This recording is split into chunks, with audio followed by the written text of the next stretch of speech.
From the banks of the Allegheny, welcome to Film Bits. Hey everybody, we are back. Episode 11.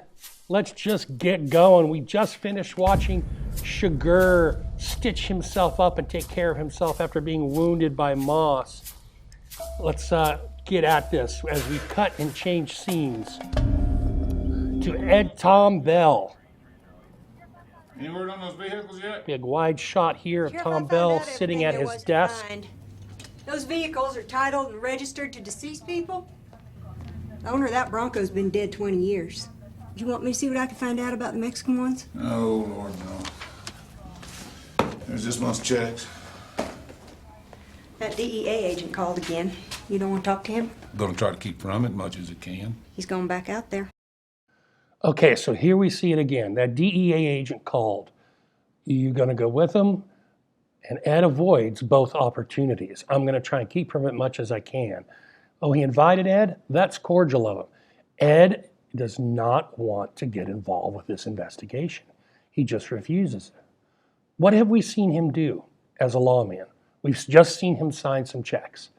Yes, he went to Moss's house. Yes, he was at the drug scene. But after that drug scene in Moss's house, we have not seen him actively engaging in any kind of law. We've seen him eating breakfast at a diner. We see him here signing checks. He just refuses to go after this case. Wanted to know if you wanted to go with him. That's cordial of you. Can I get you to call Loretta for me? Tell her I'm going to Odessa to see Carla Jean Moss. Yes, Sheriff? I'll call her when I get there. I'd call her now, but she want me to come home and just mine. Do you want me to wait till you quit the building? Uh-huh. You don't want to lie without what it's absolutely necessary. I think it's interesting the way this is shot in reverse shot, but wide angle. We keep cutting back and forth to the wide. Now there we're in kind of a medium close. But for the most part, we were in wide. Okay, so now we see Ed Tom doing something. We hear a siren. He's in pursuit of a truck. He's sheriffing. Sheriff? You looked at your load lately? Those are the bodies from the drug scene. When those tie downs work loose. How many bodies did you leave with? I ain't lost none of them, Sheriff. Couldn't y'all take a van out there? We didn't have no van four-wheel drive. You gonna write me up for improperly secured load on it? You get your ass. Okay, so we're going to freeze here again. So hey, we finally see Ed Tom do something, and it's a routine traffic stop. And then he doesn't even pursue it because I guess he doesn't feel it's that big of a deal. Now we're going to shift scenes back down to Mexico, and we'll have a little meeting. Buenos dias. I'm guessing this isn't the future you had pictured for yourself when you first clapped eyes on that money. Notice the amazing amount of white. Everything is white. Even Wells's hat is a little off-white. He's got the blue and the little bit of color in the flowers, but it really pops him out. That is a white set. I don't think that's how I'd describe him. How would you describe him? I guess I'd say he doesn't have a sense of humor. He doesn't have a sense of humor. Sugar. Sugar. Sugar. Anton Sugar. Sugar. I love the sugar line. Yeah. Yeah, I know. Coen's really liking this film using that over-the-shoulder shot, reverse shot. We saw it in the coin flip scene at the gas station. We're seeing it here between Carson and Llewellyn, and occasionally they'll mix in just what we would call a one shot or a clean one. Here we're kind of at this medium close with Carson here. Now, not so much the over the shoulder. So it just seems to be a stylistic pattern that they are using to shoot this film in whenever they're dealing with dialogue a lot of the time. Also notice that sometimes we will get Llewellyn's voice off screen while Carson's image is on screen. But so far not the transverse. We haven't heard Carson talk while we've seen Llewellyn. So that's the first time we get it with the taking off of his hat. We can read this, and actually he's not off screen. It's just we're behind him now. We're in that back into that over the shoulder. We can read this as the importance of Wells in this scene, that he's now being injected into the story. Before he was just hired, but now he's here. And so he gets more of that look. He gets more of that time with the viewer, with the audience, than Moss, who we are well accustomed to, whose voice we know, so that if we didn't see him in the shot, it would be okay. That's one possible read. Maybe he's the one who needs to be worried about me. He isn't. Yeah. You're not cut out for this. You're just a guy who happened to find those vehicles. We can see that Moss is hurting. He winces when he hears the spit hit the bucket of Carson Wells at the beginning. We've seen him wince a couple more times here, but he's still a very proud man, and he's a very confident man by saying maybe Chigurh needs to be worried of him. Well, these two have faced off, Chigurh and Moss is the one lying in a hospital bed, and Chigurh is mobile. So even in that quick face-off, Chigurh did get the upper hand, and I think it's reasonable to think that Chigurh does have the edge on Moss, but Moss won't accept that very fact.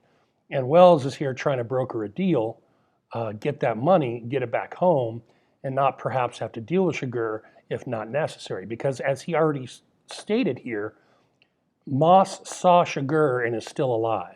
So we get the idea that if you lock eyes on Chigurh, you don't live to tell the tale. Hotel Eagle.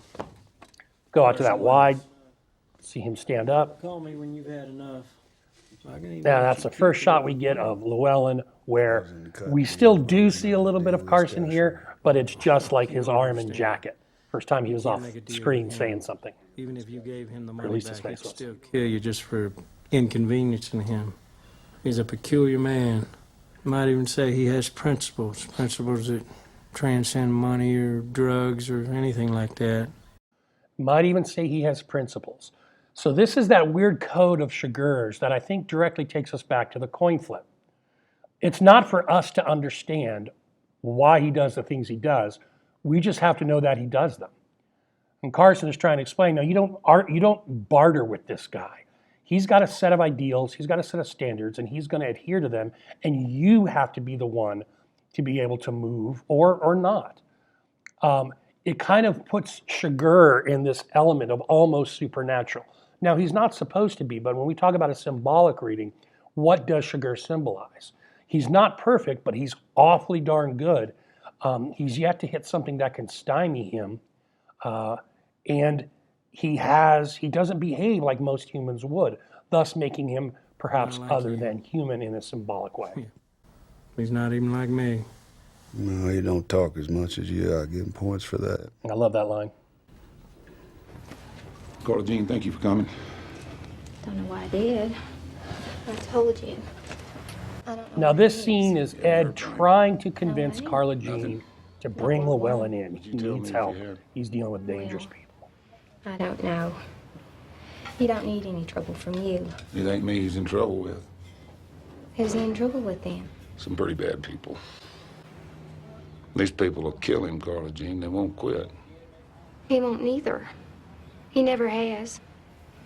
He can take all comers. Finally, a cut. That was one of the longest setups that the Coens have used yet, just in that kind of wide shot with not a lot of editing. In dialogue, we've seen a lot of editing in the shots, and for whatever purpose, they just decided to keep that discussion without the edits.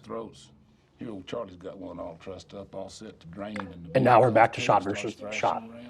Shot, reverse shot. 600 pounds of But not at the basic over the stuff. shoulder, just the clean ones.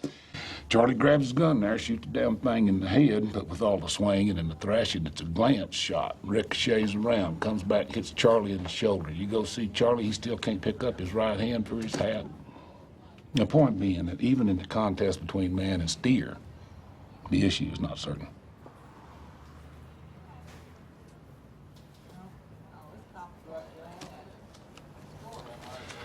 When Llewellyn calls, just tell him I can make him safe. Of course, they slaughter steers a lot different these days. Use an air gun, shoots out a little rod about that far into the brain, sucks right back in, animal never knows what hit him. Why are you telling me that, Sheriff? I don't know. My mind wanders. All right, so that's where we're going to end it today, but there's some stuff we need to talk about here. Notice how the Coens get in the explanation for Chigurh's weapon, because they realize a lot of people aren't going to realize what it is, and I've been wondering what it is. So there it is. It's a cow slaughtering device. That's how the guy on the roadside died. That's how he can have that wound without having the bullet. The little metal rod pops out, pops into the brain, gives an instant, quick, assumedly humane death, and back out again. So that's what Chigurh uses, really more as a lockpick than a weapon, but it can serve if the need arises. And in addition, Ed Tom, with this kind of homespun, folksy way, tries to come up with this anecdote about Charlie Walzer and to try and really get Carla Jean to realize, hey, nothing is for certain. No matter how tough Llewellyn thinks he is, he needs help. And Carla Jean just doesn't seem to be absorbing it, so Ed slides the card and says, all right, well, hopefully you can talk him into being here. And then we get the bit at the end about the weapon and his mind wandering. And why would his mind wander? Well, he's an old man. Next time, things are going to pick right back up. I'm not going to say what, but episode 12, it'll be a good dozen when we get there. Everyone take care, and thank you for the time you spent with me. Bye-bye.